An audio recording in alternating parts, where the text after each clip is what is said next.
What is up, everyone? I hope you're having a good day today, because I am finally getting towards the POV review of my daily driver, my 1998 Honda Civic DX. And I've been wanting to do this ever since I bought the car, but in all honesty, I've been having so many small issues here and there with this thing. But now I finally got it perfect. After all this time, I finally got this thing perfect, and I can drive it without any worry. Though the car has not given me drivability problems, they have given me a little bit of some small issues, really. But they're all taken care of, and now this car is perfect. Finally perfect. And I can finally show you guys what it's like this to drive this thing proper. So, this is my 1998 Honda Civic DX. It's a 5-speed manual, and it has the D16Y7. So I bought this car so it can be a daily driver, so I can pretty much give my Miata a break, because I was actually kind of worried driving the Miata as my daily driver, really.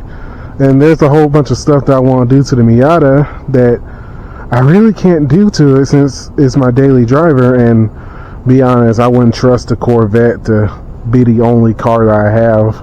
But here we are. I got a good daily driver. It's a 2-door coupe. It's a manual, and be honest with you, this car is very fun to be just a cheap daily driver. So I bought this car for a little bit less than $4,000, which is crazy considering the prices of how much these things were, like, really a couple of years ago. But yeah, that's the world we are. That's the world we're in now, where these old Civics are like $4,000 or $5,000 for one that's not clapped out, and it's really hard to find one that's not clapped out. So yeah, these things are going up in value, especially the SIs. But let's look under the hood. As you can see, I replaced the I replaced the grill, got some new headlights, and I painted the bumper. That's going to get some clear coat soon. But as I said before, this is a D16Y7. It makes 100 horsepower and the same amount of torque. The things I've done to this thing was had to replace all these belts. I had to get a new intake manifold and cat combo. I got a new oxygen sensor, a new fuel filter, and a new coolant reservoir, and a new coolant temperature sensor. All of that is pretty much made this car just about perfect. I'm going to need to replace the radiator pretty soon. I'm not looking forward to that. And I also have the stock intake for this thing. I'm going to put that on there soon. But yeah, this thing weighs 2,300 pounds, so it doesn't need too much power for it to feel fast. Well, not really fast, but you know, feel peppy enough. The engine's really responsive. I definitely like that.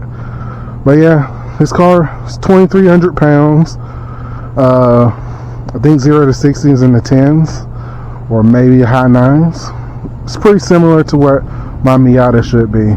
But yeah, this thing's been a great daily driver, really. It hasn't left me stranded. And my favorite thing about it is that it has AC.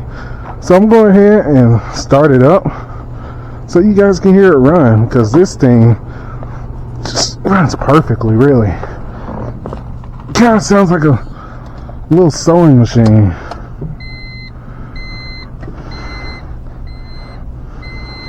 You can see the interior is pretty good looking too. I installed this little shifter right here because the old one was kind of crusty, but starts right up, no problems. Let me open this back up. I don't know why I closed it.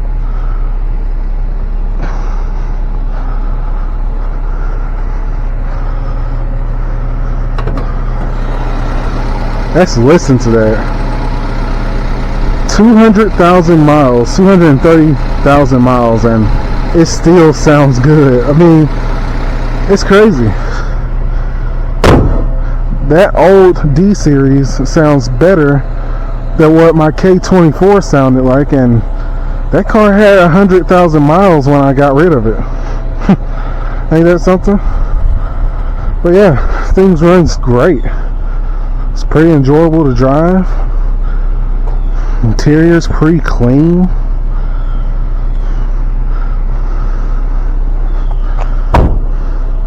I get about 30 to 40 miles a gallon in this thing. It lasts a long time. Before I had my Miata, and the gas mileage isn't really that good, so I had to fill it up like twice a week. This car, I don't have to fill it up like 1.5 weeks. I'll be in the middle of the next week when I have to fill it up. I think the most I've ever gotten out of a tank was about 360 miles. And this has about a 10-gallon gas tank, a little bit less than that. But yeah. So this thing's completely basic. The only thing it's got is AC and power steering. I replaced the gauge cluster because the original gauge cluster didn't have a tachometer. I replaced it with like an LX automatic gauge cluster so I can have the tag, which is crazy that the manuals don't come with a tag, but the automatics do. But that's cars from the 90s for you. It's got roll-up windows, which I do like a lot actually, because to be honest, it's kind of a pain in the butt to have to leave your car on to roll the windows up. Got some nice back seats in there. People fit in there no problem. And one thing that happens a lot with these 6th generation Civics, or is this 7? Either way, with this generation Civic, the headliner goes out on these things very, very often. I might fix that, I might not. It doesn't really bother me. But yeah, this car's pretty much been a great daily driver. It has not let me down. But now that the walkthrough is done, let's get into the drive. Okay, driving my 1998 Honda Civic DX. This thing's not bad at all. It took me a while to get used to the clutch and to get used to the gear shift position, because it's actually pretty low in all honesty compared to what I'm used to. Turn on the AC. You flex on the people with these Civics that don't have AC.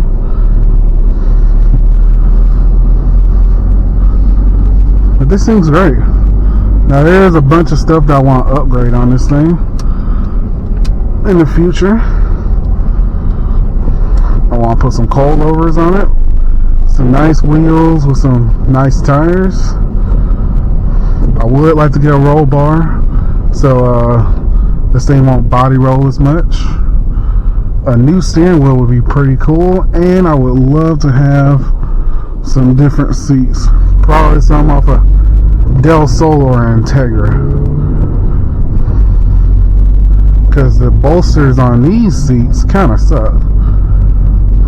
But these seats are pretty comfortable, so I can't really complain on that front.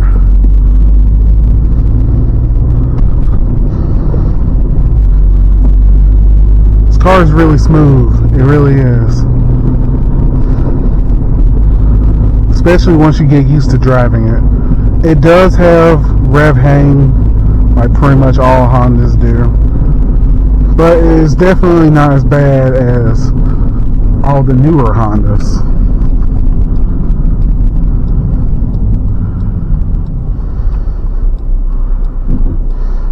All the controls are pretty much really ergonomic. You got your wipers, and you got your turn signal right there. You don't have to move your hand from the wheel. Horn buttons are steel buttons back then, because they hadn't figured out how to put it inside the middle of the steering wheel. Man, this place is congested now. It's crazy. Now, the previous owner of this car has done a bunch of work to it, which is one of the reasons why it's in such a good condition as it is. He installed this radio. He's also got a whole bunch of high quality speakers in here, So this thing sounds pretty good, considering that, I mean, this is a 1990 Civic. How good did you expect the sound system to be? But it's pretty good in here. This thing's got real handbrake like most new cars don't have anymore. And actually it's got a pretty usable cup holder. It's about the only 90s Japanese car that actually has a good cup holder. Okay, now I'm starting to realize what's happening. It's church traffic.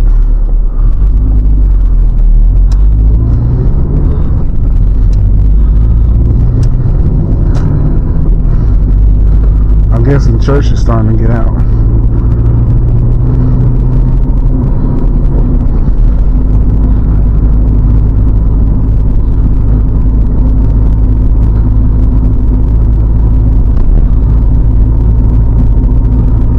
Car does have some road noise, and I do expect it to get worse as I get the coilovers.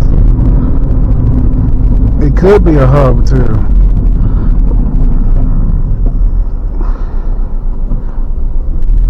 I hate when people do that.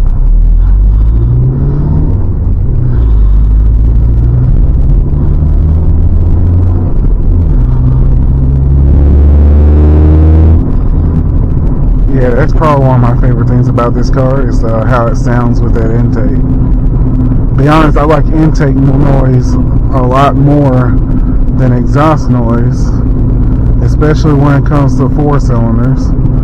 There's probably like one 4-cylinder where I'd rather hear exhaust noise than intake noise, and that's the air part.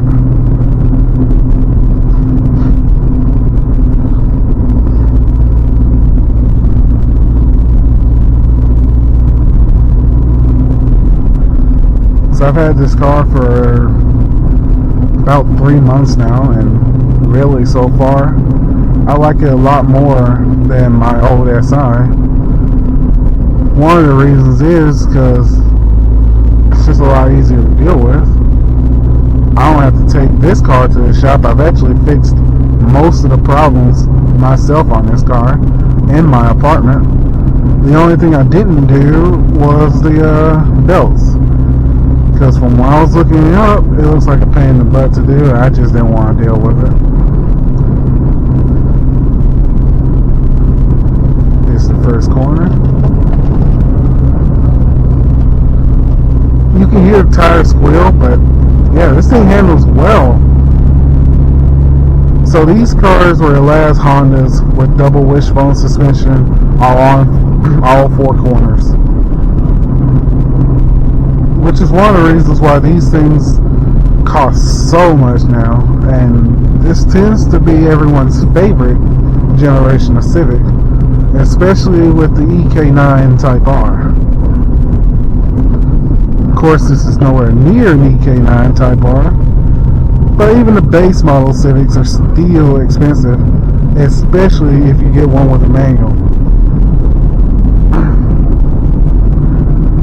And if you have the cash, I do recommend, if you want one of these, just to get the manual, because there's a whole bunch of things that go into manual swapping a car, and for me at least, I'd rather just pay extra just to have the car that was already manual, in all honesty, instead of going through the hassle of swapping in a transmission, whether you're doing it yourself or you're taking it to a shop.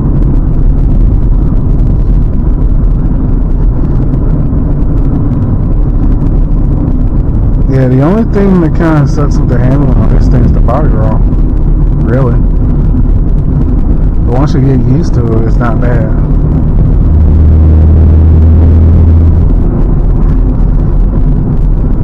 So just like I said, the reason I bought this car was I was tired of daily driving the Miata, but at the same time, I have been wanting to get back into old Honda for a long time. Even before I even got my Corvette. Even when I was driving my SI, I was still longing for a classic Honda, particularly 80s and early 90s Honda, because That's my favorite era for Honda, really. I think they had a little bit more character, especially in the interiors. While this interior is kind of normal, a little basic. I did have a 1992 Honda Civic, and it had the red interior, and that is my favorite interior that I've ever had in a Honda. It's actually the reason why I bought my SI, is because they had a red interior.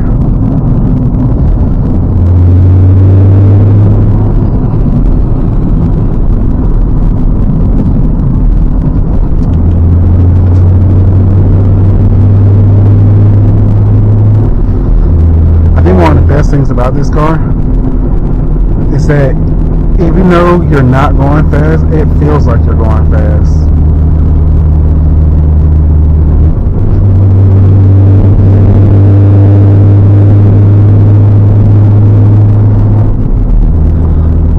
Because the hood slopes down a lot, so you can really see the road, and it makes you feel like you're really low to the ground, which, in all honesty, you are compared to most modern cars.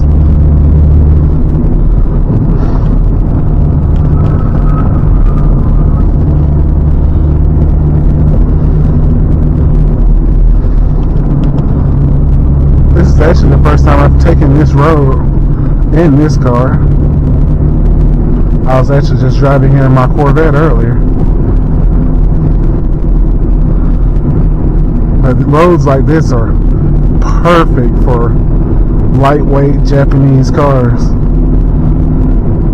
because even when you're going like a slow speed, it's still pretty fun to drive on these roads where the limits are low. Yeah, it makes a slow drive into a dramatic drive.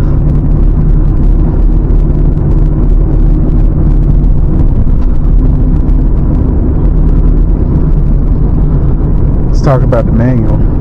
So the manual on these things, and really from the generations before this one's kind of weird. I always kind of felt the clutch was a little weird, though this clutch is better than it was on my 92 Honda Civic, but it still takes a little getting used to, especially when you're comparing to like the heavy clutches of the Miata and the Corvette. Like even my 14 Civic was a little weird and iffy. But everyone always says that Honda makes the best manual transmissions, and I still stand by that. This is a great transmission. I have never missed shift in this transmission. This car is just so satisfying to drive, especially just as a daily driver. Downshifts are crisp. Blipping the throttle is really nice, and everything just falls in line. I actually managed to find probably the best driving position for this car.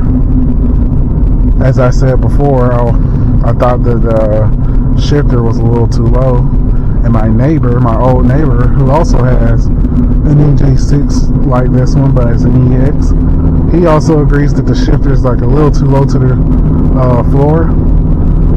But I found out that if you put your driver's seat pretty much close to the steering wheel, as close to the steering wheel as you can get while it's still comfortable, it actually makes it a little bit better, because now I can just grab the shifter and just take control of it. The only negative is that it'll hit my thigh, and sometimes it'll kind of make it a little bit harder to shift into first and second. But this car is pretty much a learning experience for me. It's been the first time that I've had an older Honda like this in a long time. But if I could find an 80s Honda Civic SI or CRX, but top of my list, really like an Accord or a Prelude, I would be very happy.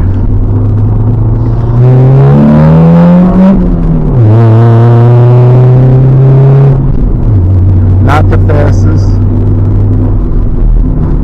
especially when you're going up a mountain, But man, does it sound good. Now I actually prefer cars like this over like really fast cars, because you can have just about as much fun revving the engine out, but you're not going to jail. That's one thing I've always liked about these lower powered cars. Yeah, it's thrilling to drive a pretty fast car, but it is kind of disappointing when you actually have to go somewhere to actually use the power. It's probably like the one downfall of driving a Corvette, because like once you go after, like when you're in like third gear, that's pretty much it. It's about as fast as you can go. But I hope you guys enjoyed this video. I hope you guys like the Civic. I'm glad to finally done a POV review of this thing. But I hope you guys are having a good day. If you want to see some more content like this, please like, share, and subscribe, and hopefully I can bring some more content for you guys. I've been